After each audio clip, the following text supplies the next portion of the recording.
I was like, baby, you know, me and your mother love you ridiculously. And he was like, yeah, I do, Dad. I was like, no, we love the hell out of you. But I got to tell you something. Your mother took her own life last night, yesterday afternoon. She loves you so much, though. And I remember just catching him. And I said, hey, babe, we got an idea. You know, this is going to be the name, Brooklyn Brownie.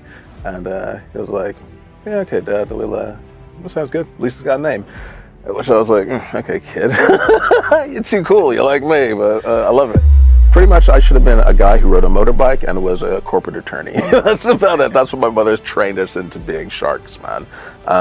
And yeah, in my field, I guess I could say I was very sharkish before.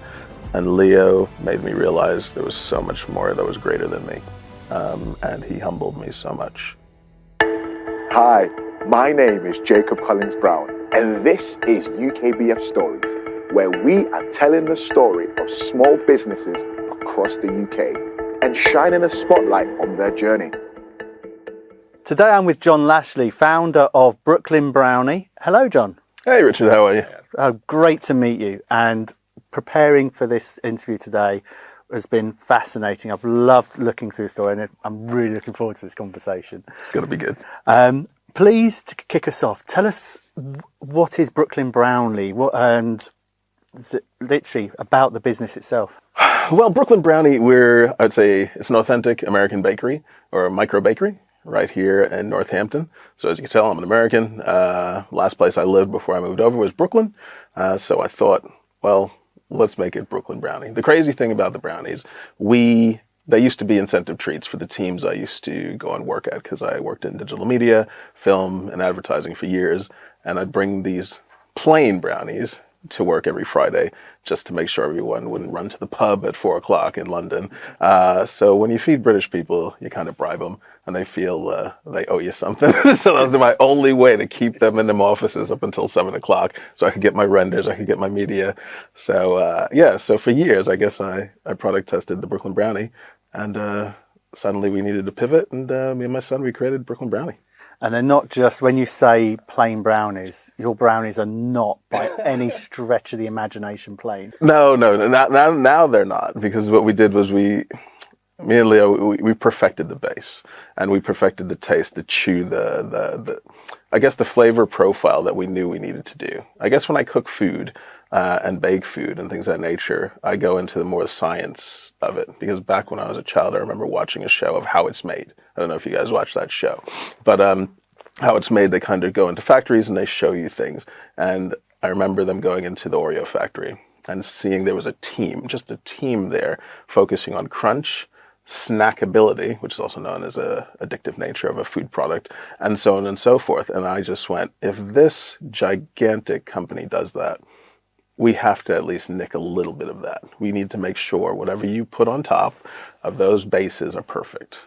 So that's what we wanted. We wanted something that was right chew. So you get a corner piece with each bite, and you get the moistness of the centerpiece with each bite.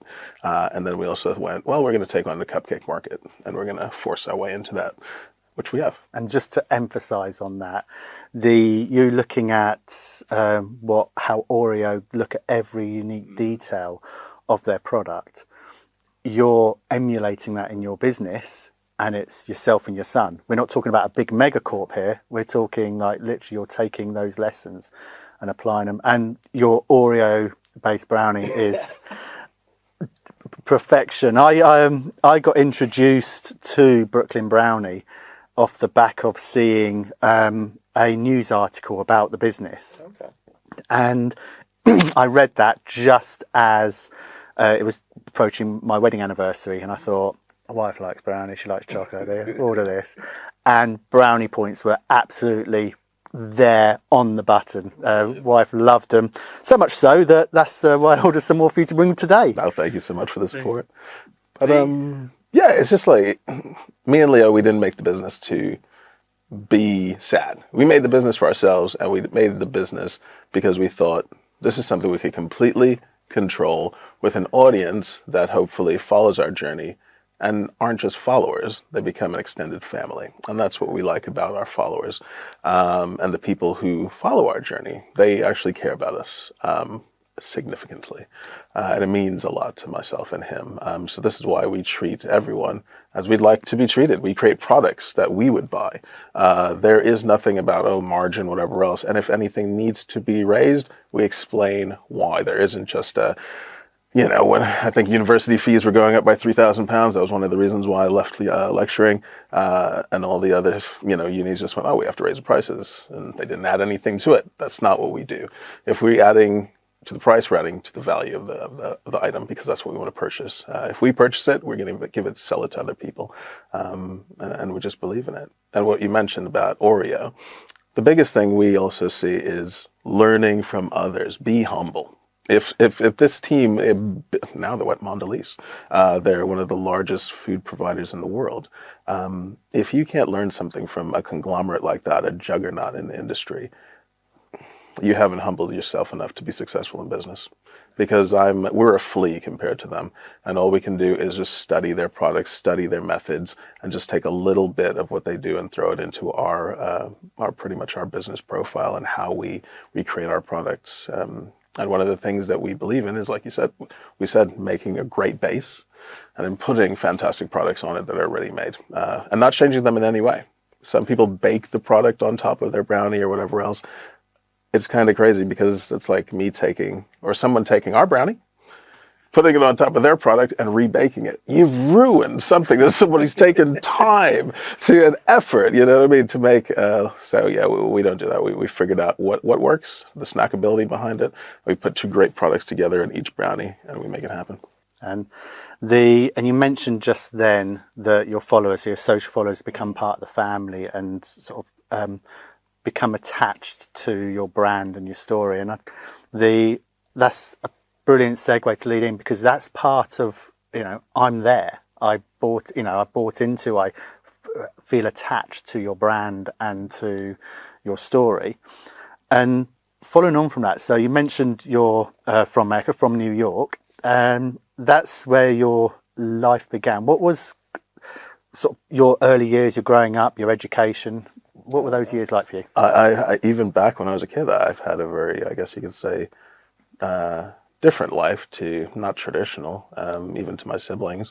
So I suffer with asthma. I don't know if the camera picked up me spraying my inhaler. It's something I've almost trained myself to hide. I've been in clubs and people haven't even realized I've taken my inhaler in front of them. It's not because I'm ashamed. It's just I constantly felt like a freak as a kid with this issue that I have, asthma. And I was promised for years by the doctors, it'll dissipate when I'm a teenager. It'll dissipate when you're 18. It'll dissipate when you're 25. And then I just stopped caring. It's just like, this is me. And this made me unique. In a way, that asthma helped me get out of the school system that we were in. We started my life in Hempstead, New York, a densely populated area on Long Island, and its demographic is mostly made up of African Americans. My dad being one of the only, I guess you could say, Irish German dudes there. He was a hippy dippy guy who met my mom at university, and they fell madly in love. And he came into my life when I was 9 months.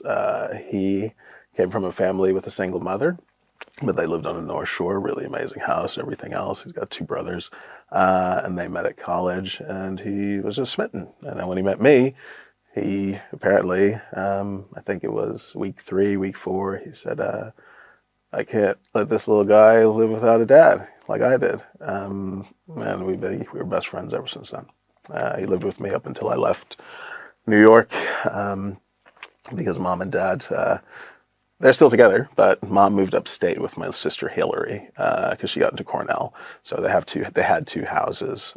So mom went upstate with Hillary and kept her safe and focused and grounded. And dad, he still had work because he was one of the county treasurers. So he lived with me for a good chunk of my life. Now, living in Hempstead, it was a bit different. School districts weren't the best, and I guess resources weren't there. So I guess this is where the asthma comes in. The handy thing was I became a liability at school. And in America, where there's blame, there's claim. And they just did not want me in the system having asthma attacks, having ambulances rush to the school. So they offered my mother the option to have lecturers coming in and teach me every day for X amount of hours at school, paid for by them. To which we took up, might as well. And it was interesting, I would say. I had to also meet with psychologists every week, and so on and so forth, which was an interesting dynamic for a child growing up from 4 to do. But I think it turned me into the person I am, kind of analytical, easy to talk to adults from when I was in my teenage years. No issues with that. I guess what they were worried about was me being able to bond with my peers, 12-year-olds and 13-year-olds. So every year they'd dump me back into the school system for a week. And in my head, that was called Hell Week because I just did not mesh with these individuals. At 11, I was put into university. You know what I mean? My mother said, "You want to make friends? We'll make you some friends." And I did night classes at the local uni that her and dad met at. She found a loophole, and that's what she did with all of us. And it was one of these sink or swim situations with most of my life. And I guess it's made me the individual I am today. Just like recently we did Silverstone. That was our first gig in our food truck. And yeah, most people were like, "How is that your first gig? And how are you so relaxed about it?" And my whole life has been sink or swim, make it happen. You from there, because if I remember correctly, your aspiration whilst you was still living in New York was to be an anime artist, a film and animation artist. Anime, is that right? Yeah, well, my mom's aspirations for all of us, because we jot those down when we were born. I was supposed to be an architectural engineer. I was supposed to change the face of the earth because I can't give birth to a child, which will do that. I need to give birth to changing the landscape of the world, which is insane. When I start to like dissect these words, I'm like, "Mom, what are you talking about?" But the handy thing is I moved that over to Hillary, my little sister, so she had to do that. So she's an aerospace engineer. But I hate straight lines. I hate all that stuff. I fell in love with computer graphics when I went to art school because I got reintroduced back to school around age 15. And I went to a school, I was focused on arts, visual arts, performing arts, and so on and so forth. It was like Fame. I don't know if anybody ever watched that television show, but it was almost a micro school for the gifted. That's what they called it. But it was handy. They just pretty much nurtured these talented kids, these geeks. And I was fortunate enough to do the whole day class because usually it was a half a day. A local school district will ship the kid in for half a day and then send them back to their school. But I got to stay there for the full day. So classes for academics was 5 people in a class. So it was very, very handy from moving from one-on-one to 5 students in a class, and then half the day I got to do arts, and that's where I fell in love with computer graphics. And yeah, I was hooked, and I had to tell Mom, I had to break the news to her, and I was so happy that my dad was there because he was like, "Well, baby, if that's what he wants to do, let him do it." He's doing amazing at it. I don't even know what this stuff is. He was a big Tron fan, and he was like, "If you can make Tron, John, just let him do it, babe." And yeah, my pops, he did step in, and then that was really cool of him, and just allowed me to thrive in that area. Was still doing night classes, so I was building up credits. In America, that's how it works. And then you can take those credits and move them to the final university you decide to graduate into, which is what I did. I went to NYIT, which was the home of computer graphics, and it was in Long Island, which was very fortunate. So I went there, and I pretty much skipped a year with all the credits I had built up when I was a teenager. So I was able to skip a year and a bit. I got a ton of scholarships, grants, and everything else. I did that very well, graduated summa cum laude, and then instantly went to NYU, which is in Manhattan, and was working on my master's. Handy thing with that was the last 6 months, I was able to work on a film because I was so focused on hybrid art, which is taking 3D and 2D plates and putting them together. Most artists just focus on 3D or the 2D. I saw from the jump back in undergrad, the person who could mix these two are the actual rock stars. You know what I mean? They're the flame artists, they're the inferno artists, they're the smoke artists, and they're the ones who get the biggest paycheck. So that was what I wanted to do. I just didn't want to be an element maker. I wanted to be the magic maker. I wanted to be the guy who combined everything. So I focused on that, and that helped me instantly work while I was still in uni.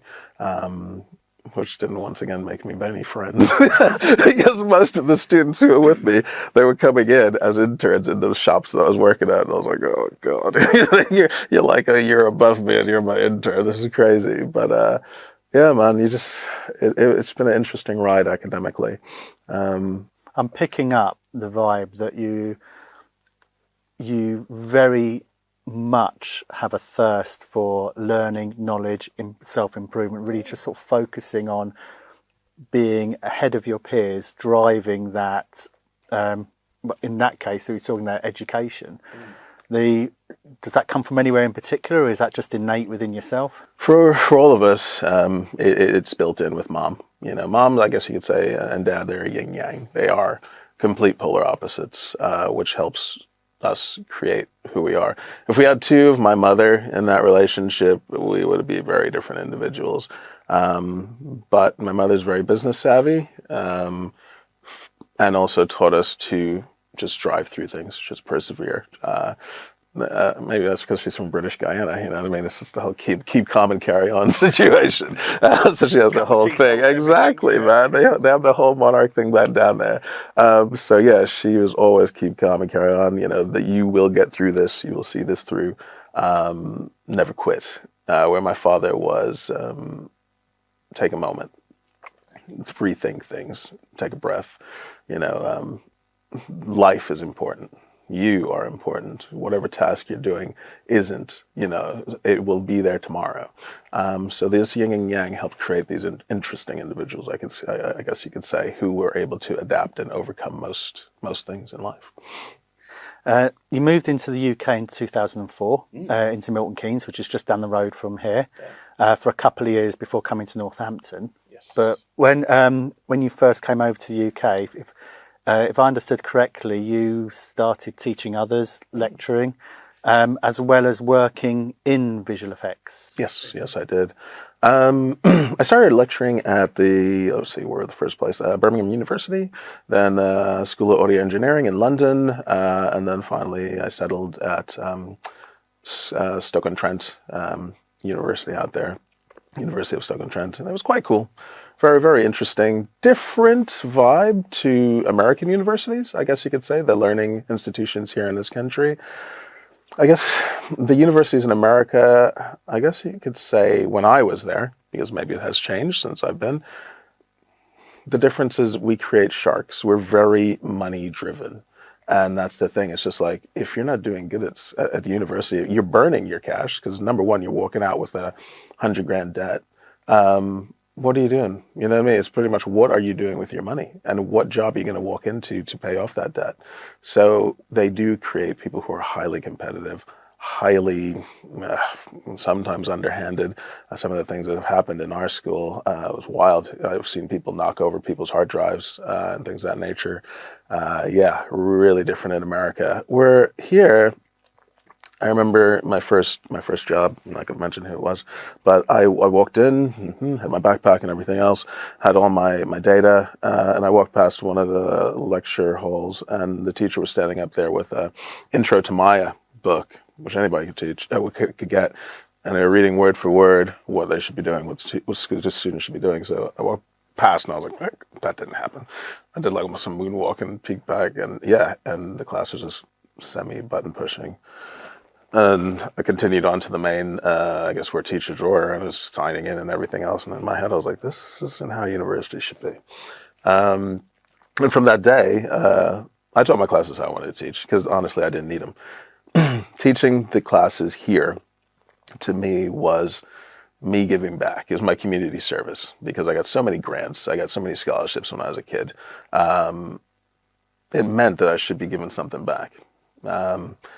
because I was still working in London, still working in film and everything else. So I was able to be very flexible in whatever school I went to. It was one day, intensive day. I taught 3 classes that day, and I'd come in and come out, and then remote learning. People send me emails and everything else. So every school that had me, they were very happy to have me because I was actually in the industry. There is a big difference with lecturers and people in the industry, and they love the fact that somebody in the industry was willing to give their time. So I had that flexibility. So with my classes, I know this kind of goes against the book, but I'd bring in work that I was working on.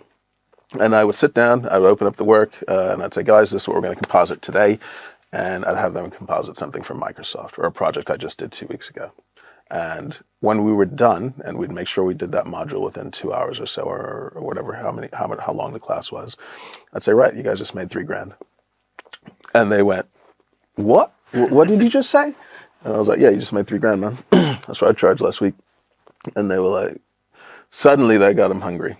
And every week I'd bring in old projects, and they'd work on live projects that they would be seeing on television or something else or online later that week or that month or whatever else. And they loved it, and they were like really buzzing. And then there was a bit of an issue because everybody was like, why aren't the other classes like this? But that's not my problem. You know what I mean? Booking the John's classes. But what you was doing, which is something which I agree misses in education in so many ways, education is too often regurgitating a piece of like a checklist. You was making it real. I have to. You was literally bringing in the real world into this is relevant. This is what you're doing here. Oh, completely. Otherwise, you're just ticking boxes.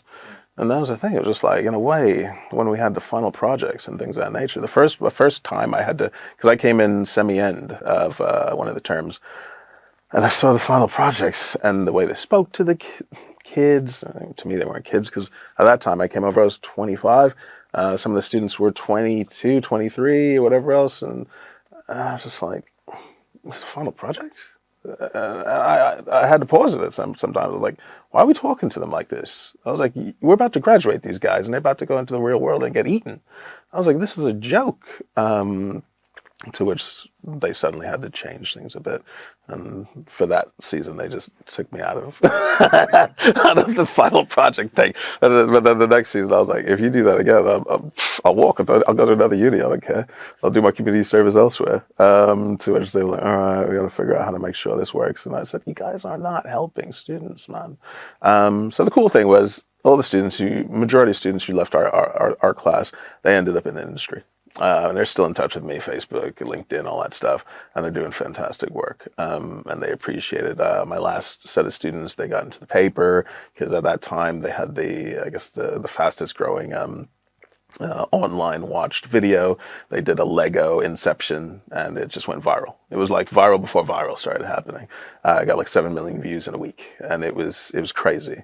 So it was things of that nature that we helped bring in, I helped implement into it. I got very annoyed when the fees went up. And we had this big lecturers meeting thing. We all had to sit in this room, and the dean came in and said, prices are going up, blah blah blah blah. It's the way it is. And I was like, okay. Are there any questions? I was the only one who raised my hand and stood up. I said, what are we giving students for that extra $3.5 grand? And they went nothing. To which I didn't dig that, because being in debt, you know what I mean? It was just like, this is mad. So we're giving them nothing. We're not getting them new computers. We're not getting them render farms. We're not getting them tablets or anything like that. No, everybody else is doing it. Okay. I ate that, and then we left. But then later that afternoon, there was a follow-up email to everyone. This was shocking. Yes, we are a university. We're not about whatever, I forget the terminology, but she said we're about getting bums on seats. To which I just wrote back, I quit. tall. That's about it. And I just got my stuff, got my laptop. I was like, see you, bro. And just pounded everybody left. I was like, send me a check or don't send me a check. And I don't care. It's not going to need it. And left. I was just done. Messaged all the students, said, if you guys want to get in touch and finish things up with me, like, you could do that. And or I could link you some jobs. Because it was pretty much like 3 weeks left. But I wasn't going to sit in that institution. It was not right. It was not right at all. And it was just, I felt it was very wrong. Around about, I'm sort of trying to sort of follow the sort of timeline there. Two big things changed in your life around about 2007, 8, 9. Yeah. What were those? Yeah, man, the birth of my baby, the birth of my son, Leo. Leo is fantastic. Leo grounded me. I've always been honest. We've been trained to be very arrogant. Pretty much, I should have been a guy who rode a motorbike and was a corporate attorney. That's about it. That's what my mother's trained us into being, sharks, man. And yeah, in my field, I guess I could say I was very sharkish before. And Leo made me realize there was so much more that was greater than me. And he humbled me so much. And I'm so thankful for him for doing that and making me a better person. A lot more empathetic to others' feelings, caring about, I guess, more than just me. Being a techie person, you could just focus on tech and yourself. And yeah, man, as a kid, this little being, he really did pull me out of my shell. And I'm a lot better because of him. And then, so you just become a dad. And then in 2009, you went to a costume party. Oh, Jesus Christ.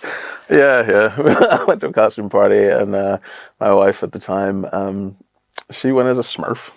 This was my first party in the UK. I don't know why you guys dress up, but one of our runners, I was working at Ragdoll at the time, the guys who make Teletubbies and stuff. I was working on In the Night Garden, their next big thing. And one of the runners was leaving, and she went, her name was Gemma, and she went, John, I'd love to have you there at this 80s party. I was like, 80s party, cool. And she was like, yeah, it's a fancy dress party. All these weird terminologies I had to start learning, and I was like, what the heck's a fancy dress party? And one of the guys in the compositing company was like, it's a costume party, John. Have you been to one of those? And I was like, I didn't want to say no because I wasn't allowed to party really as a kid. So I was like, yeah, sure, I've been one of them, but aren't we a bit old for that? They're like, no, it's fancy dress. And I was like, okay. I thought I was being punked, but they were like, no, it's just proper. So I was like, all right, it's 80s, cool. So I started thinking, oh yeah, I kind of look like Mr. T. Let's do that. And then being competitive and artists, we all kind of kept secret what we were going to be. There was about 20 of us in this compositing unit. And started growing my hair, looking a bit homeless, and everybody was like, John, you're coming to meetings looking a bit scruffy. And I was like, yeah, don't worry about it. We got a month to go. And everybody else, some of the guys were growing their hair long because they were going to come with like some hippie dudes and stuff like that. And it was great. I just loved the competitive nature of all of us, but we all kept it secret. And then the night I turned up as Mr. T, my Elaine, my partner, she came as a Smurf, painted her whole body blue, man. The car was a mess, absolute state. But yeah, that night, everybody loved it. And they kept taking pictures of me. The guy who owned the club that we were at, he kept taking photos, and I thought, this guy's a bit weird because he kept following me about. And then at the end of the night, he's like, hey, can I have your number? And I was like, we're getting a bit far here, man. He's been following me around all night here. And he was like, no, I want to tell you something. There's these things called a lookalike in this country, and I really think you should look into it. And I was like, dude, I'm a visual effects editor. I'm a team leader. I don't need that. And he's like, no, please just do it. So I gave him my number, and he's like, can I get your email? I'll dump all these photos to you. So I was like, fine. So I gave him my email, and that was a Saturday. He sent everything on the Sunday. Pretty honest dude, pretty cool. And he just said, please just forward this or look for lookalike industries on Google. And do what you want with these photos. And I just did it as simple as that, Richard. I just dumped everything just with this guy kept following me around all night. Here are some photos from the party, dump, and I sent it to the top 10 Google searches. I didn't know anything about the entertainment industry. I'm a tech geek, you know what I mean? And within the next week, I was did a commercial for Asda, Drayton Manor, and so on and so forth. And that ball just started to roll out of control from there. And those two first gigs actually were half and half with the guys who we call the Chip and Doubles. So it was half of the team at one, half of the team at the other, and we had no clue what we were going to create the following year. But on those 2 gigs, it's like when you meet people and you vibe with them, you take the number, you keep in touch, and I'm so happy we did, because It went mental. Went crazy. I actually saw the episode of Britain's Got Talent.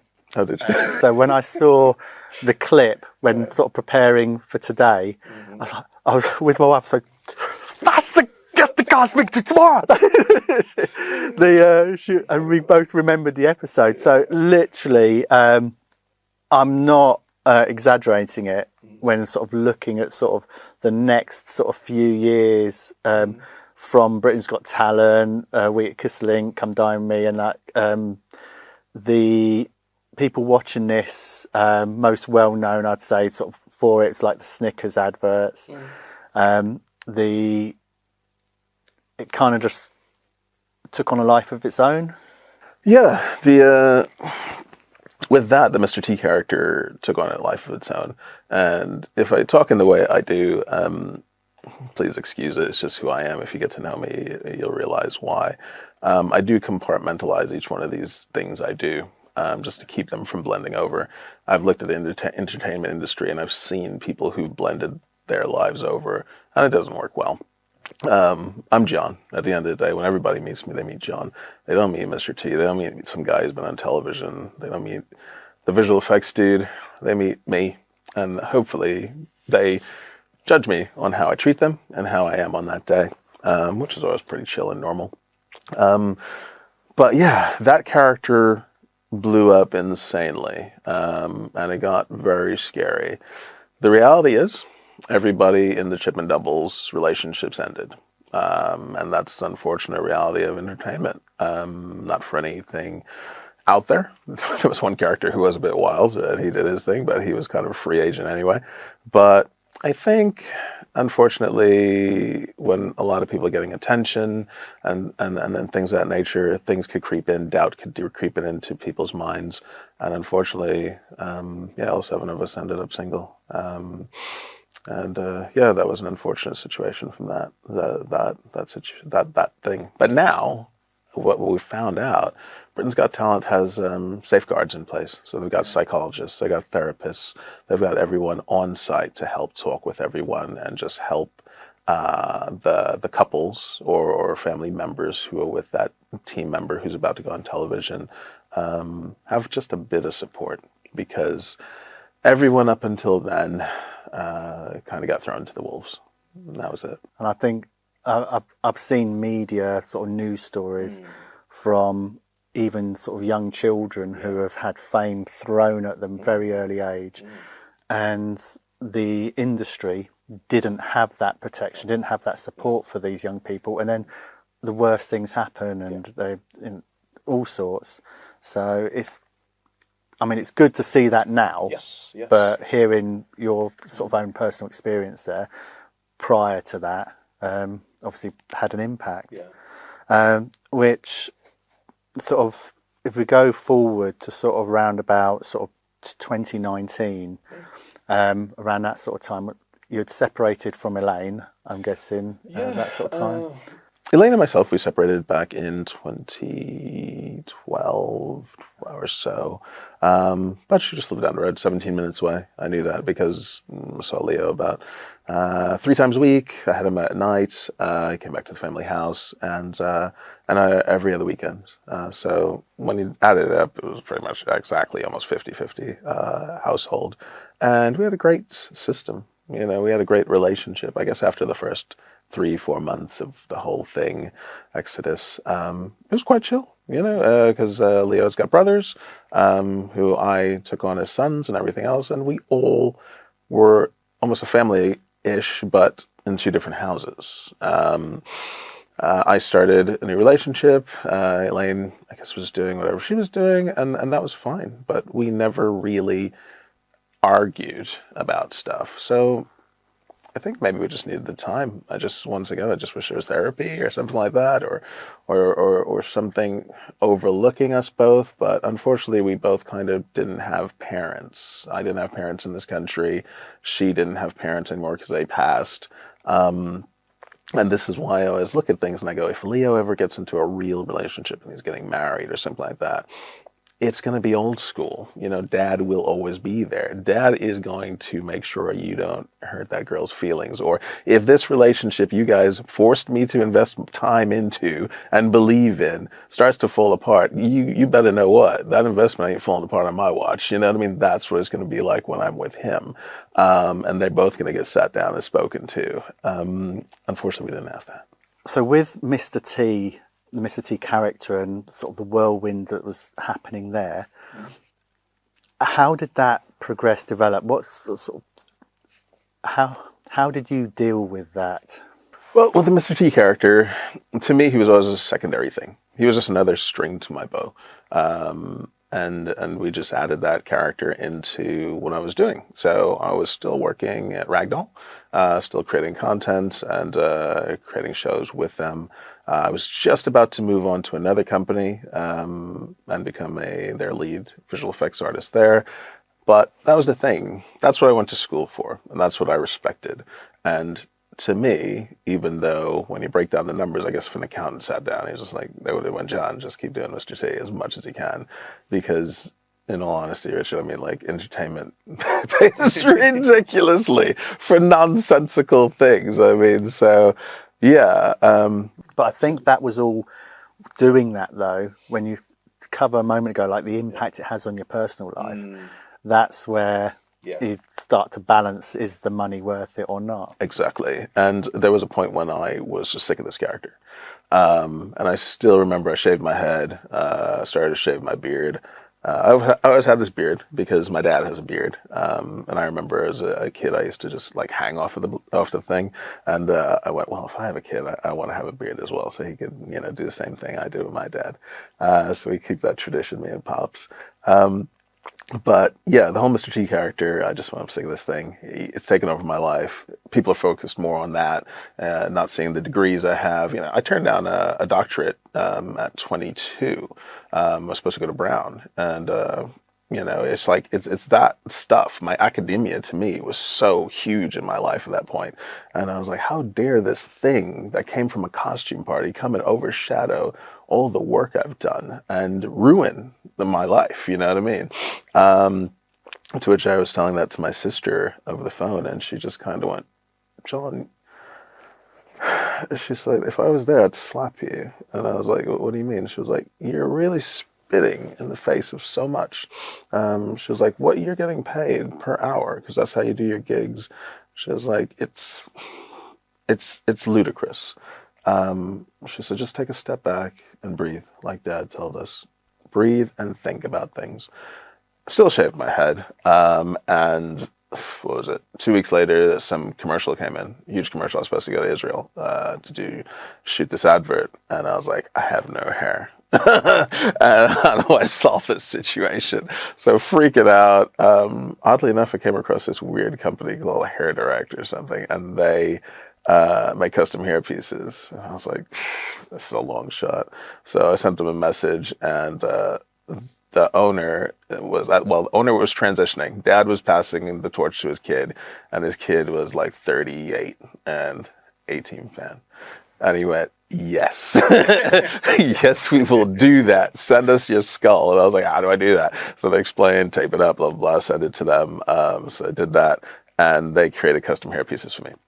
And it was just pretty much like a superhero. I was able to still lecture, pop into things, go into business meetings, still be taken seriously, not wearing bandanas, and everything else, and conduct my life as a normal individual, and then pop on the hair when I wanted to become the serious superhero with the chains and everything else. And it was night and day, and it works so well. I still work with them. They're absolutely fantastic. But it did give me that flexibility. And then I became comfortable with compartmentalizing Mr. T into his own little lane, John, the VFX and media artist, into his own lane, and John the dad at that time. And it worked really good, I felt, for me. And then at some point we did split again, you know what I mean? Because things start merging. The Mr. T character allowed so much to happen because I slap on some chains and everything else, and people go, oh, that's a PR thing that's going to work so well. we need you to promote our bodyguard company, you know what I mean? Or we need you to promote our flight school, because I was going to get a flight license, because Mr. T ain't getting on a plane. But it's so crazy how these doors open. And that was, once again, the animosity I had for this character. I was just like, why does he get so much? You know what I mean? Just by looking the way he does. And this John needs to work so hard to make an impact, or to become, a VFX lead, or to become a creative director, to get to those lofty heights of places. And I'm constantly denied. But this character just gets given so much. But once, like I said, my sister, she talked sense into me, and she said, just accept it. And in a way, finagle your way into businesses via that character. Now, this is a funny one. I call it the janitor rule. So many people pretend the janitor is a plant. The janitor comes in, and the janitor has access to so much at night, to your company, to everybody's company. And Mr. T has so much access to that behind the scenes, marketing budgets, everything else. Now Mr. T goes away and he sends you back something from his digital side because he knows you guys are looking for a film crew. He knows you guys are looking for this. And he's able to tender a lot cheaper than everyone else because he knows the marketing budget. And it worked out well when I started merging the characters, because I've had access to some very large companies with that character, pushing my little tea trolley for an hour, giving tea and coffee to people, meeting the VIPs, meeting the execs. And then the cool thing is, when they realize, they're like, T, what are you doing here? I was like, well, I'm running this bit of a division, this module for your business. And they're like, it's perfect. Let's keep going. You know what I mean? So it breaks the ice. It allowed me into so many behind the scenes things. And it allowed me to help start blending things and then have a whole different, once again, another string to my bow. I ended up attaining my bodyguard's license, and it's called a close protection license here in this country. And that was a whole different, crazy, surreal world as well. So, whilst I've got you here, are you running your own or have a keen interest in small business? Then UKBF is here for you. Visit ukbf.co.uk and become part of our vibrant community to meet other like-minded business owners and tap into a wealth of expertise and experience to help your business thrive. Now, back to the story. Did I read somewhere that license got you into, or you was working with president or royal appointments? Yes, yeah. So all that stuff is classified, but yes, oddly enough. Now you sound like Mr. T. Quit your jibber jabber, Richard. No, but it was strange. Once again, this company, they went, oh wow, you could use Mr. T character because he was a bodyguard for Michael Jackson, a few other people. They're like, well, let's get him his license. So I went down and I was like, I looked at what they were doing. And I was like, do you guys have a syllabus? Dude, here goes digital, John. They're like, yeah. So they gave me this paper thing, and I was like, well, you know what? We could create a digital online module for you where you could teach the students remotely, and you could just make this whole thing a lot more streamlined, less work for you and your team. And they were like, how do you know this? And I was like, well, we created something for this company, that company. And they're like, and you missed it too. I was like, yeah. And I was like, it'd be cool. Let me just take the course as well, fully. And they were like, all right, it's a month-long course. It's pretty intense. And I was like, all right, let's go, because I have to film this stuff anyway. Might as well do it, So they hired me for Mr. T. They hired me for create the digital course, so more money. And I also was like, I'm getting this license for free, and I get all this training. It was interesting because the whole class, I think they were ex-military, or there was 3 who were in the security service for years. So when they went around the room introducing each other, I've done this and done that, this tour, that tour, I'm like, get to Bozo in the room, and they're like, what do you do? And I'm like, I really see all these cameras. Yeah, that's me. I'm just here filming it and creating a digital module. And all the guys in the room are like, so you're a geek. I'm just like, I guess you could say that. I'm also Mr. T. And they're like, yeah, okay, I'll put you down as codename T. Like, whatever. And that was it. They just ignored me for a week and a half while I just sat there just writing my notes and everything else. And I guess the respect came because the handy thing is, during this class, you have to do 2 PowerPoint presentations. To which I was like, they were like, okay, we're going to give you some time in class to do the PowerPoint. Pulled out my laptop. 15 minutes later, I was like, see ya. I was getting up and leaving because I was like, this is the first day I could get out of here, because they kept us there till midnight because we had to go into London, do practice drills and all this stuff. And when I was getting up, I was like, get my stuff. Looked around the room, and there was a dude. There was a dude with the mouse upside down. And there's another guy like typing. They're like, I was like, oh no. I was just out the door, and I just went back in, went to the front of the class, plugged in my laptop, and I went, hi, I'm John. I'm the geek you guys have been ignoring. I'm going to teach you all PowerPoint. And I stayed there till midnight, and I taught them all PowerPoint up to a certain level, went around the class and made sure all 15 of them were on point with what they had to show 2 days later in class. And we just went through the entire thing. Some of them had stage fright. So I mocked it up. I was like, come on, guys, you got to stand up here and present. Big dudes, you know what I mean, who like are shy. And I just said, all right, when you guys are doing it, don't look at him, look at me. I was like, I'm sitting up front anyway because I got to film this. And like, just look at me and talk to me. So every one of them, I went through it, and that was it. I was gold from then on. And the three top guys in the class who have a ton of experience, when we graduated or whatever else, they instantly called me up and they're like, yeah, we're protecting a president. Do you want to win? I was like, yeah, let's do that. Let's add that to the list, man. And they were like, yeah, we'll get you in, no problem. Because they knew I had no real background to that. And but it's not what you know, it's who you know. And I knew them, and just their word alone just got me in. And it was a whole different world, let me tell you, Richard. It was a world of paranoia, very, very strict, scary at times, but very cool, man. Really cool. The amount of things I know in London now is insane. The amount of places that are not secure, man. You are not secure. Let me tell you, there was one place we went, one hotel, I'm not going to name it, but on Park Lane. And man, we went in because the thing is, you have to infiltrate 3 buildings. It was easy for me because I'm an American. So the second I started chatting nonsense, they were just like, they believed it, because I was like, yeah, my principal's flying in a week's time. I need to make sure this building's secure. Can you show me your cameras? Show me your video room. Where's your secure room or vault? When if something goes down, this person's a VIP. Who is he? Who is she? I can't divulge that information. Just show my passport. I didn't even have a badge at that point. We didn't even graduate. So it was just like, I'd go to this place. They took me down into the vault, showed me all their security cameras, and I was like, right, how many operatives do you have on site? And this guy goes, it's me. It's so-and-so. And then he was like looking on the camera. Oh, and it's him.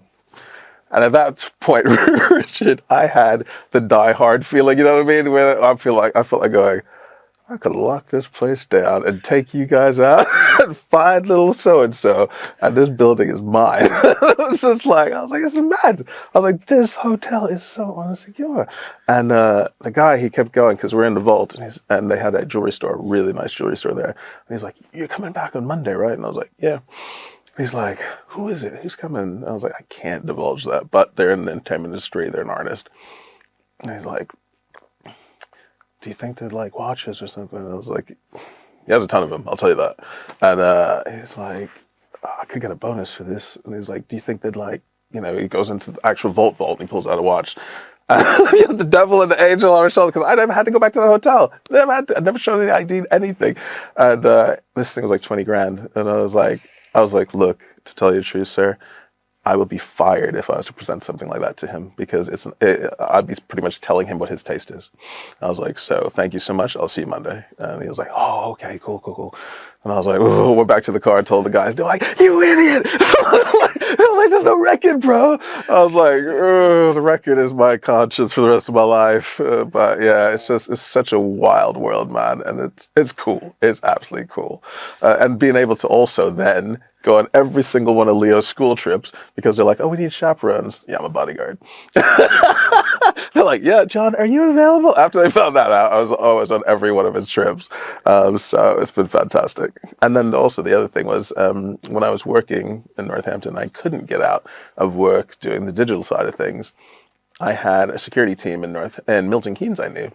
So I had bodyguards pick up Leo every day. Every day I had him and ferry him back to the studio that I was at because his mother didn't really want taxis, but I had secure livery. And it was just like the boys just took care of me. They took care of me for years. I have this mental image of like a black SUV parked outside with like guys with dark glasses, suits, sort of so you know. That was it, man. There was one time, Leo fell asleep in the back of this G-Wagon, like spilled his drink everywhere. And the guys were like, "It's fine, John, just get him out." He was sleeping. He was like, "Hey, Dad," but that's the thing. His life, he thought that's normal. He still thinks that's normal. And, he'd be like, "Oh, see you later, Caleb," to the guys. And the guys were like, "See you, Leo." But yeah, I guess it helped him also grow because he's able to speak to people now, adults, just like I have, because I put him in these situations. But I put him in with the right people who actually did care a hell of a lot about him.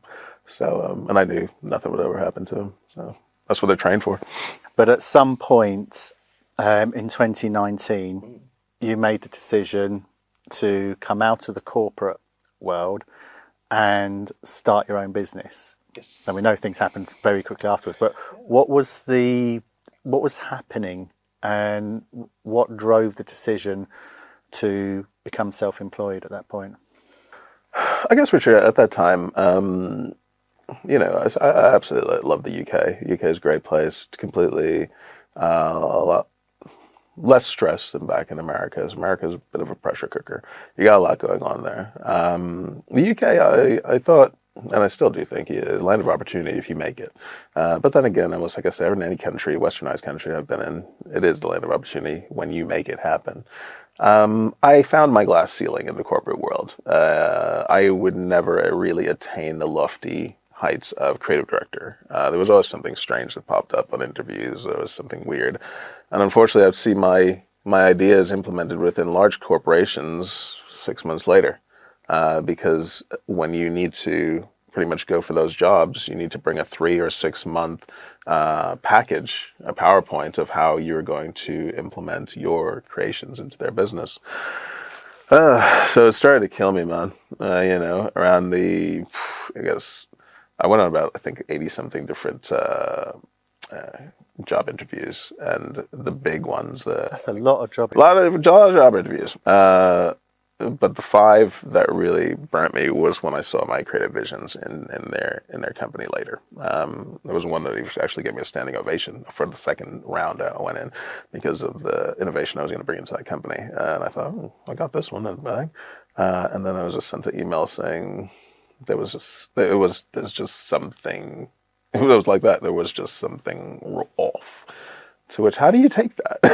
I'm like, is it me? Did I smell? Did I whatever? I'm like, you guys stood up and clapped because the innovation I was bringing in. And then to see your ideas later implemented, you're like, oh, so you okay, whatever. So I got very depressed, throwing in a towel and everything, getting down. But somebody I had with me, they were just like, John, you got ideas, you got great ideas. Go self-employed. And just become a hired gun, digital-wise, a contractor, a consultant, which I did, and that was cool. I'd go in as people's hired gun. I didn't really care. And I'd tell them my figures for the day, and they'd pay it. It was even sometimes more than if I divided it out to be some of these creative director roles, you know what I mean? But they were only 3-month type things or 6-week stints and so on and so forth. To which I was just like, I got a family, I got a house, I got to need something more solid. And then, I just sat down and we started to try to figure out what I was going to do next. Okay. And Brooklyn Brownie made it to the top of the list, which does seem a very sort of left field for going from visual graphics to animation design, all the work you're doing there, to brownies. Yeah, well, the brownies, they were, oddly enough, incentive treats for the studios I go into, keeping the employees there on a Friday late, later than they should be, because usually people run away to the pub around 4 o'clock, 5 o'clock in London. So if you bribe them with food, they can't do that. They got to get you immediate. They got to make sure you're taken care of before they head out. Me being the person who was not a part of that company, they had no allegiance to me. You know what I mean? They knew I was a freelancer or whatever else, or a consultant, so I was getting paid more than them. So why should they be decent to me? So that was a way for me to get them on my side. So in a way, I was product testing our product even before we knew Brooklyn Brownie was going to be a thing. But when we did, we knew we had a product that was already tested for about 6-7 years, without even realizing we did that product testing. And we took that product testing for before, and we implemented that into our barbecues, because we had barbecues, and we were like, oh, cool, let's have these brownies for the dessert for the barbecues.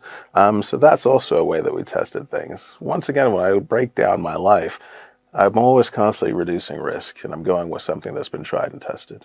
So yeah, I can still remember it. I was working, it was a Sunday, and I had Leo that weekend, and for whatever reason, he was with me on Monday.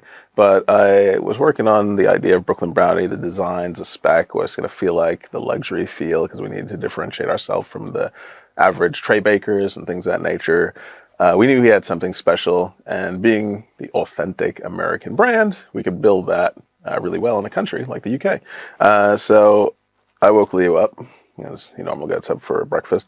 And I said, hey, babe, we got an idea. This is going to be the name, Brooklyn Brownie. And he was like, yeah, okay, Dad, that sounds good. At least it's got a name.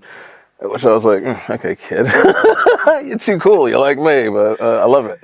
So we moved on from there. And I remember our first order was our neighbor, Fiona. She's a childminder. She lives diagonally across from us, from where we live. And she ordered a box of brownies. As soon as she got them, she ran home and she posted them online. And then all I saw was this crazy snowball that started to happen, because she's taking care of so many people's kids. Their parents went, oh, where'd you get those brownies from? They look good. And I could see her typing away, popping up on Facebook. And she went, oh, yeah, I got them from my neighbor. He started this thing called Brooklyn Brownie. And it was fantastic. And I was like, oh. And then they were like, oh, can you message him and tell him I want some? This one said that one said that. And I was like, oh, no, this is wild. And it was exactly what we wanted. And then our neighbor, and direct neighbor, Jenna, she saw that we were doing these things, and she went, oh, wow, you guys are doing brownies? That's different looking. And at that time, she was a teacher's assistant. And all of a sudden, the teacher's assistants and teachers at her school were on her Facebook, and they were like, oh my God, can you bring some of those into school? And I was like, whoa, I was like, Leo, this is getting really weird. So it started to really chunk out quickly, be with the right people, because it was female, because our core purchasers are females between the age of 25 and 45. And yeah, it's fantastic. So that's about, I think it said last time we did the check, 70% are female. So that's cool. I guess women like chocolate. And they love the brownies. So yeah, they just started ordering. And we loved it, and then we had that lockdown situation that popped up out of nowhere. Even before the lockdown actually hit, you'd been only running for a few weeks, and then there's no way of even saying, like, trauma hit. Yeah, that is something that, right now, me and Leo but we do focus on other things. So yeah, sorry about skipping over that one. But it was my weekend to have Leo, and I had him, and we gave his mom a hug and a kiss and said bye and everything else. So it was my Friday, picked him up, and we drove away. And I got a call around 5 in the afternoon, and it was from Leo's older brother, and he's like, we can't find Mom. To which I guess most people would go, okay, you know what I mean? So what's the problem? We can't find Mom. And when she left the house, I gave her a hug, and she had her medication bag. And I'm really worried. And I'm like, oof. So instantly, next John switches over. All right, because when the police called, they're like, have you seen it? Blah, blah, blah. I was like, oh, all right, this is getting serious. I was like, can you trace her credit cards? Can you do this? Can you do all the things that we've been taught in bodyguards class? To which then I start going, all right, forget this, when I get anywhere, I'm going to call my friends and see what they could trace, to which I did. And yeah, unfortunately, they found her. She was in Bletchley, little hotel there, and she committed suicide. Ooh, man. I remember that feeling. It was a punch in the gut. You start just trying to figure out what you're going to do. How are you going to tell your son, your 12-year-old son at that point in time, life has changed permanently. Um, he's not going to go back to that second house that he has, that second life that he has, because he went to school in Milton Keynes. His friends were in Milton Keynes. We did have 50-50 split, but Leo had a life there. He had school, and everything else. And man, I started in my brain just overworking everything. And I remember going to the food store late at night because I was like, from this point, we skipped dinner, everything else. We put Leo to bed, myself and my partner, Becky, put him to bed, and I was then able to talk. And I was like, I don't know what to do. This doesn't happen every day. This is madness. Everything's just going through my head. And she didn't know what to do. She was just crying because her and Elaine actually had an okay relationship as well. Which I was like, this ain't helping me. I need somebody analytical. I need somebody who'll clear head. So I just threw it in my group. We have a chip and doubles group, and we just talk back and forth, everyday banter. And I just threw it in there like a grenade, and suddenly my phone just started blowing up, and all the guys were calling me. I only picked up to one because I knew he was the most analytical, and Steve, the James Bond, he just talked me through everything. He said, number one, sleep. He said, get to sleep. And Leo's already in bed. I was like, yeah, sleep. Take him out the house tomorrow. You do not want to do anything in that environment that he's going to live the rest of his life. And he thinks, this is the room my dad told me mom's passed on. He said, get him away from the house. Go to a place you would never find again. Wherever else. You ain't never going to go back there. And that's where you have this chat. And he's like, and John, just be strong. And, you will get through this. You're a great dad, and I'll start figuring out some whatever else. If you need any support, you can always drive out here, because he lives a few hours an hour from Norwich or whatever. To which, yeah, I didn't sleep. How can you sleep? I actually, we made a bit of a fortnight typey thing, and we decided to sleep in the living room, watch television and all that stuff, and let a little camp out together, the three of us, me, Leo, and Becky. She took herself upstairs after a while, but it just gave me time to just watch him. I still remember just watching him all night, and I just wanted to record what he was like before I had to destroy his life with that news. Yeah, man, it was tough, dude, because I knew it was coming. It's that looming thing of it's inevitable. You have to break this news to this kid. And yeah, man, there was so many different emotions. How could you? How dare you? Oh my God, everything. Why didn't you just talk to me when we were hugging you? The situation you put me in. And then all I could hear was my mom, keep calm, carry on, focus on the mission that you're supposed to deal with. And that was making sure Leo was happy, secure, and everything else. Do not care about yourself. He is the mission objective. And you need to make sure that child is completely secure. And that was it. So yeah, man, I took him. I remember I tried everything. To not have that conversation, man. We got up at 7:30, zipped over to McDonald's at Riverside, and then I was like, oh, I need medication. Let's go to Boots, get some medicine, get my medicine, everything to not have that convo. And I was like, I have to do this. And driving away from there, I was like, where are we going now? And just started taking series of lefts. The handy thing is we live in suburbia, and we ended up in some woods. I drove into a parking lot, and then I was like, oh, let's go for a little walk. And he was like, all right. So we started walking, and we walked maybe a quarter mile into some place, and it started drizzling and everything else. This weird clearing, and I was just standing there. I was like, baby, me and your mother love you ridiculously. And he was like, yeah, I do, Dad. I was like, no, we love the hell out of you. But I got to tell you something. You're your mother took her own life last night, yesterday afternoon. She loves you so much, though, and I remember just catching his body. He just kind of went limp, and he just cried and cried and cried. And then that's when it really started raining. It was so weird. And then we walked back to the car because he said, "Dad, it's raining a lot. Let's just get back to the car." So we walked back to the car, and I just kept telling him, "We love you. We love you so much. You know, Mom's looking down right now at you, and she loves the heck out of you, baby boy."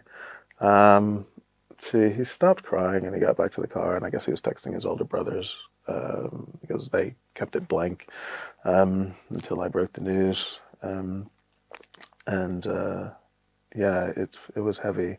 We got back to the house. He wasn't crying anymore, but it was just me and him in the house because Becky went to work that day. And he ran up to his room or disappeared upstairs. And yeah, I can still hear that noise. It was just him crying in the bathroom. And I had to go upstairs and just get him to open up and just get him. I got him out of there because I guess he didn't want to cry in front of his dad more. Got him out of there and put him into our bed, into the bedroom, and just cuddled him. And this kid cried for 3 hours straight, passed out, completely passed out from crying. And then this is a surreal situation. Then I realized how much my genes are in this kid because I never trained him. I'm always like, when I'm with Leo, I'm the softest John there is. I'm a fluffy marshmallow John. And everything he does is positive, and we're over the top happy and everything else. And I've never trained him how I am, but his genes are my genes, man. And you cannot train this crap. He woke up like a robot, and he was normal. As normal could be. It was almost a computer rebooted. Becky came home because she stopped work at like 2:00 or something, and she was even saying, "Did you tell him?" She was texting me, "Did you tell him? Because he's acting strange. He's acting too normal." And I said, "Yeah, I did." And he was like, "Okay, guys, we're gonna go see my brothers now." And we went to see his brothers, and they instantly, he's the baby. They instantly hugging him. You know, you have age range from 20 to 38 or so, his brothers. And they're cuddling him, they're crying. Their girlfriends are crying. They're cuddling the baby, basically. And then Leah started crying again. But I still remember what he said when we left that house. We were walking to the car, and he said, "Dad, I didn't cry again because I was sad. I was crying again because everybody else was crying." And I just kind of got caught up in the moment. I understand Mom's gone. I have to move on from that. I love Mom. But seeing everybody else in pain hurts a lot. And I told him, I said, "Baby, unfortunately, you're going to have a lot of that. You have the funeral to get through. You're going to have everybody else seeing you as this young child and just feeling the pain that they believe you should be feeling." I said, "Baby, however you're feeling now is how you should be feeling. But Dad and Becky are here to support you. And you got this whole network, this family that here is, loves you, and everything else." And then, yeah, man, me and Leo, fortunately, I was there, and I was like, well, I'm not going to be doing digital anymore. I'm not running out to London. I'm not doing these weird hours working on other people's projects. I have to be around for baby boy, and he needs to know where Dad is 24/7 because Mom disappeared. And he didn't, when nobody knew where she was for X amount of hours, and then she was gone. So I cannot have that weird feeling. Even today, he said, "Dad, where are you going?" And I always have to remember why he asked me this. So yeah, that's still in the back of his head. So yeah, I just had to make sure he was secure. So the fact that he knew, he could tell, school, "Oh, Dad's at home. Dad's at home," but Dad's working. It had helped a significant amount. So Leo had to change schools. We had to get him into a new school district. He then had to make new friends. And I would have to say the Brownie business opened a lot of doors for that kid because oddly enough, we ended up in a local paper. Then everybody started calling him, "Oh, you're the Brownie kid. You're the Brownie boy." So quickly, he got friends at school, and he didn't feel so isolated. Because I remember the first week he was coming home so quiet, and it hurt me, man. I was crying a lot. Guys, this is the annoying thing. Guys are told not to cry, and I think that's a mission objective. You're not supposed to cry. You're not supposed to show emotion. Let me tell guys, get that crap out of your head. Do whatever you need to do. I remember there was a breaking point where I guess my body said, this has to happen, where my shirt was saturated so much so with tears that I could wring it out. It was leaking out of my face like a faucet. I wasn't gasping or anything else. It was just one day while I was working, it just happened. So that might have been years of emotional suppression, or that might have been just that point in time or whatever else. But that's when I realized, man, I need to talk and I need to break this cycle for my baby. And that's all we do. We talk, we talk, we talk, we talk, we talk so much that I think he gets annoyed with me. But I'd rather that than my son feeling that he needs to suppress his emotions for any reason, just because he's a male. And yeah, we have a pretty good relationship when it comes to being open and honest. This is what I saw about one particular piece I was reading, and I'd phrase it as a question, literally, from that moment and that event, what does Brooklyn Brownie mean to the two of you, and what did it bring for the two of you in those sort of coming weeks and months afterwards? Brooklyn Brownie, to the two of us, it meant a lot more than I guess the average other person's business, because it was our story. You know what I mean? It allowed us to bond together. It allowed me the flexibility of being able to work from home and create a proper living for the family. It created a journey, a brand, a story that people could follow. And oddly enough, not oddly enough, but people got behind it when somebody wrote about it in the Chronicle and explained the whole story. We had a hell of a lot of messages of people, just condolences, just wanting to follow our journey. Was so happy with how we were pretty much focused on mental health, how we were talking. We took mundane tasks, and that allowed us to open up. So me and Leo, we got to do X amount of brownies a day, and while you're doing these goofy tasks, you can either work in silence, or you could say, how's your day? What's going on? I'm playing this video game. It sucks, blah, blah, blah, blah. I think I could do it better. Leo's into programming. So it just allowed us to speak as dad and son, which I guess most of the time I didn't get to when I was out of the house. But now I was able to ask Leo, how's he feeling? What's going on? But not being that annoying individual. How you feeling, kid? No, it's just like, what you doing today? Oh, I was thinking I might train in the gym, or I might do this. Let's go for a dog walk. Can we do that? Oh, can we go to smoke pit? Can we go wherever? Can we get something to eat? And it just opened up the communication channels for us. And yeah, man, our business means a heck of a lot to us because we are our business. And then that was another thing, that Leo's so forward thinking, he drives me mad. And I'm just like, oh man, you are version 2.0 and you're really getting on my nerves, kid. Because you're beating me to the punches. So it was just like, I remember the moment when he said, this business is so much us, Dad. How do we live forever? And I was like, what do you mean? He's like Mickey Mouse. How do we live forever? And I was like, well, like Mickey Mouse, we need to create avatars of ourselves. So we created 3D models of ourselves. We had one of the animation team I know create our story under 60 seconds. And that went really well, being able to show our story in under 60 seconds and not one word spoken, but everybody understood the journey. From us starting the business, the moment everything happened, to us getting awards, because we won 2 Great Entrepreneur Awards, multiple Northampton Awards, everything else. And then him saying, I think we should get a food van. That's the handy thing. It's like there's so many things I suppress about America, because America is huge for food vans. I just kind of stay away from everything American. But Leo loves America. And he's just like, my dad's American. My dad's from New York. And he's just like, Dad, we should really do the food van thing. And I was just like, oh, all right, cool. Let's go on eBay and see what we got. And then we ended up at Shred and Butter, and the boys helped us find a food truck that worked for us, an American vehicle that was actually here in the UK, which makes no sense. There's only 3 of them here in the UK. They're actually UK driver's sides. They're ex-Northumbria ambulances. And oddly enough, it was tucked away in Scotland somewhere. They dragged it down to their yard, and they worked on it over COVID. Everything was slightly delayed, it being an American vehicle and all. But they built us that beautiful thing, and they brought us into their TV show, and one of their builds, which was cool because that was Leo's first real experience with television. So once again, things have opened doors for us, and it's allowed him to experience so many crazy opportunities.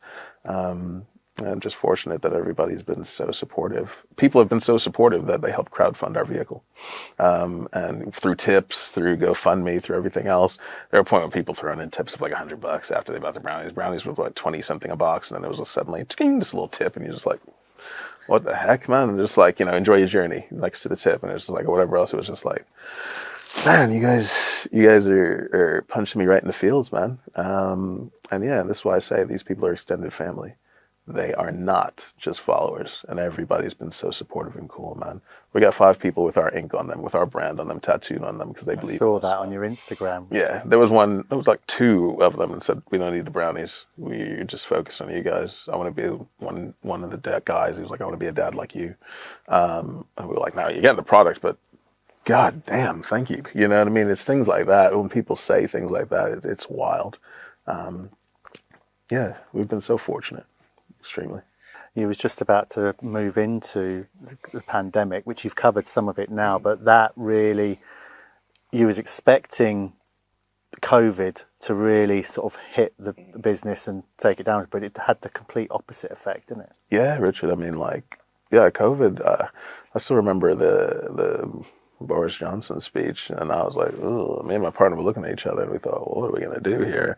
Because she, at the time, was working at her mother's hairdressing. So we knew that was closing, because he was sort of sending a list of things that were going to be closed. And I just thought, oh, kind of, are we a restaurant? Are we, what are we? We're just only getting into operations of shipping these things out, because before we were delivering them locally by hand. Because you're running it from home, Yeah, we're running from home. I mean, we started the business with a plastic jug and a fork, and we have that thing bolted to the wall now. Now we've got multiple industrial mixers and so on and so forth. But it's just like, it's a complete different thing, and COVID just scared us. And I was like, oh, I've got to get in touch with my friends back in digital, because I can work from home, easy money.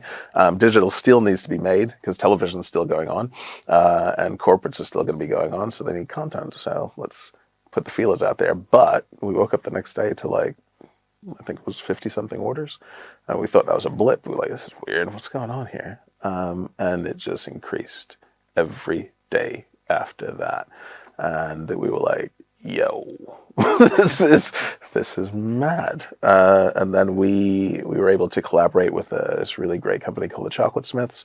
They find other small businesses that they align with, and they use their product in their chocolate bars. Recently, they blew up because Joe Wicks shouted them out.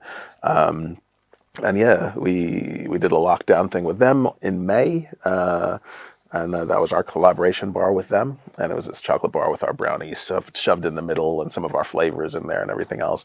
And it was the first time that they actually did a chocolate bar for an entire month, because we were in lockdown. And I remember Steffi, chatting to me, and she's like, what do you think we should do? And I was like, being an American, I was like, yeah, well, what's there to lose? I might as well just throw it out there, because she only does it for a weekend usually. I was like, let's do it for the whole month.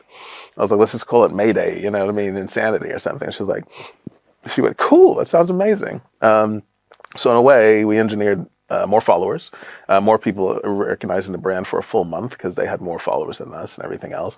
And all their followers were fantastic. They were quite bubbly, happy, nice people. And they were like, oh, look at these 2 crazy guys. And then they were like, oh, look at the story. Oh, man, these guys have been on a journey. So it really worked well for both brands. And yeah, we still chat to Steffi. She's fantastic. We're just so happy with the success she has. She's moved into multiple properties now, and it's a gigantic chocolate company. But it looks like it happened overnight, but she's been grafting for years. And that's the problem. A lot of people believe on social media things happen overnight. Oh, no, they don't. They really don't. You have to engineer your own success.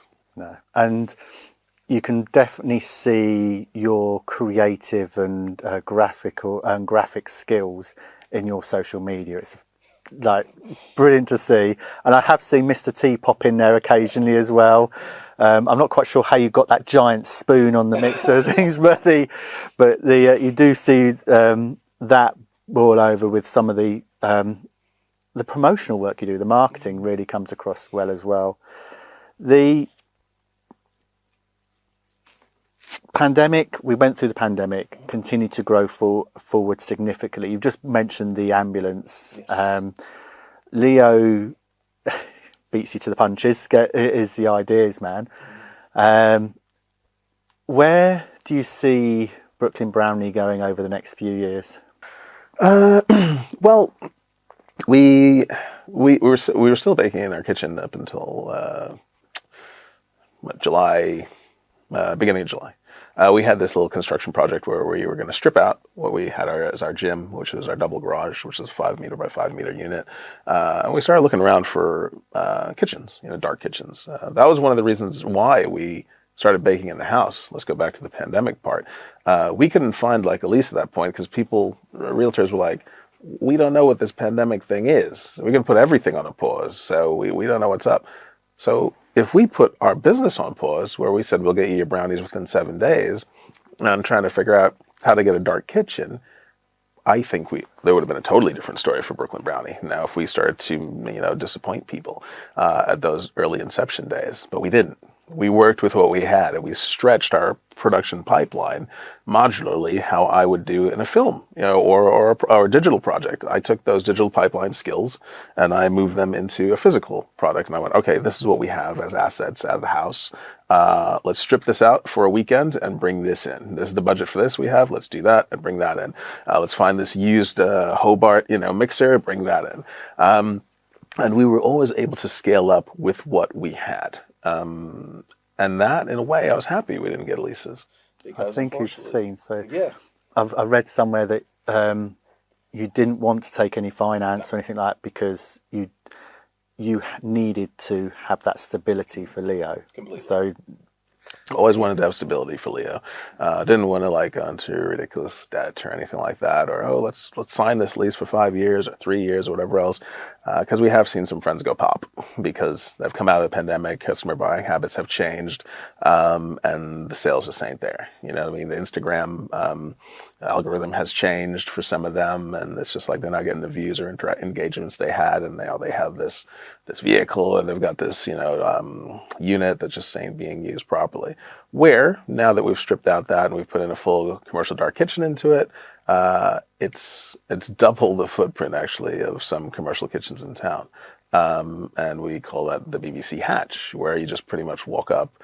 And that inception was kind of from the movie The Founder, where it was like the first McDonald's. You just walk up, all the production's happening behind you, and you just make your order. You pre-order it, come and collect it, or you could just sit on the bench, hop in the ambulance, because that's on the drive, and chill, watch television, have a slush, you know what I mean, and then just hang out in this surreal environment, because who else gets to sit in an ambulance, which is tricked out really cool, by the way, and wait for their dessert to come. And people love it because then they instantly pop it on social media. Then their friends go, oh, hey, where was that? That's strange. That's in Northampton. Cool, I want to go down and see that. So we've made it kind of a destination point, even though most people go, oh, it's on your drive, and the whole thing happens on that spot. Yes, you can make success happen. And I just rewind it back to almost like Fields of Dreams or whatever. If you build it, they will come. And it's kind of that. That's our ethos. If you build it, they will come. Make people come, and make people happen. Make people come to your destination. And we found that we can. And just to re-emphasize, that's not a pre-book and come along. People can come along, and I saw the social post with the hatch. I've seen the Founder, but now you mention it, I see the link there. That's fantastic. I feel I know the answer to this next question, but I'll ask you anyway. Why do you do it? Why do I do Brooklyn Brownie, or why do I live? What gives you that energy to go through what you're doing? Because you could go and carry on in digital and just get a salary coming in that would give you stability. But why do you choose Brooklyn Brownie and stick with Brooklyn Brownie? This is a funny one, man, because I give different answers to different people. But when we do podcasts, we're very open and honest. I don't want Leo. Number one, Leo has never really been to the States because I've never wanted him to come across the situations I've had back in America. He's, I guess you could say, almost a little marshmallow boy with the issues he's had, or any issues I don't think he's had in this country, really, when it's come to, I guess, who he is as a person. This comes down to race. I never wanted Leo to come across his glass ceiling. I want us to create our own success, and I want him to be able to go, I'm going to continue with this, or I'm going to push it into a different vein, or I'm going to go to university and I'm going to become, I don't know, a musician, or I'm going to do this or do that. I just want him to have that flexibility and the ability to take a little bit from the business if he needs, or if he wants to take it down, I guess, a ridiculous trajectory that he sees it needs to go to. This is his baby, and hopefully he'll take it on. But if he doesn't, I hope he gets a great lifestyle from it when he sells it. We've already covered death during the conversation here. It does eventually happen to us all. Oh, yeah. How would you want to be remembered? I'd want to be remembered as a great dad. You know, I've just recently had another baby, you know, little Liberty, with Rebecca, my partner. She's amazing. And it's fun. It's fun, I guess, again, to see this new little being. And I remember all those feelings I had with little baby Leo, once again humbling me. It's a girl, so it's completely different dynamic. And it's kind of changed me in another way. You know what I mean? It's softened me in another way. She's a beautiful little being. So my number one thing, I guess you could say, as a parent, and I know this might sound a bit fluffy to people who aren't parents as of yet, I just want to be known as a really good dad. I feel that so much. I knew it would be, and it has been an amazing journey that you've been on. So much, the words fail me. I want to thank you very much for coming in, having a conversation, and sharing your story. No, thanks for having me, Richard. No, it's been great. Thank you. Thank you for listening. Remember to like, share, and subscribe to help spread the stories of small businesses across the UK. Have you got a story to share? Reach out to us on ukbf.co.uk. And you never know, you could be the next UKBF story.